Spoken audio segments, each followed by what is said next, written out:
very first episode of Vinland Saga Season 2 was rather confusing, especially for those of us who've not read the manga. I mean, it had been 3 years since we last saw Thorfinn, and now there had been a time skip and an episode full of this dude called Einar. Not to mention that, knowing Vinland Saga, I was sort of half expecting Thorkel to just rock up and cleave the poor lad in two in a few episodes' time.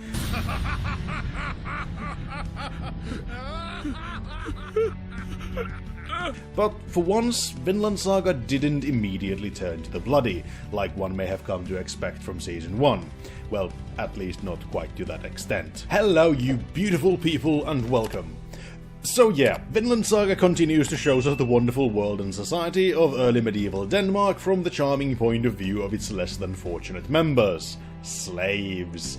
Yay for no human rights! Question mark? Unsurprisingly for the slavery arc, the two most recent episodes revolve around, well, slavery. It isn't exactly a nice existence, even if Thorfinn and Einar do have a promise of future freedom, and a master who seems to actually care for them.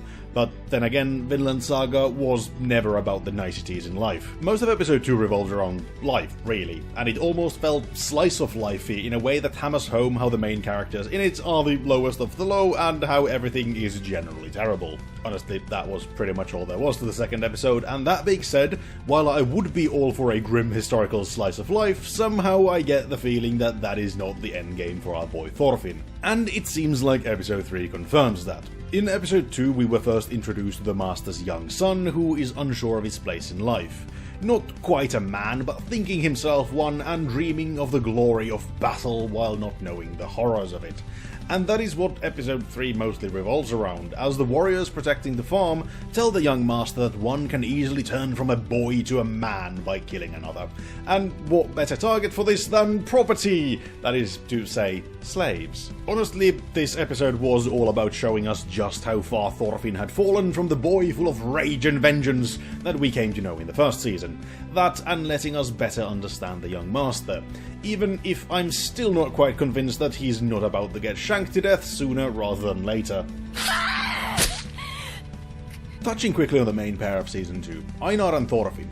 While Season 1 was full of the roguishly witty Askeladd and his peculiar relationship with the angry teen that was Thorfinn, now it kinda feels like the dynamic has been flipped onto its head.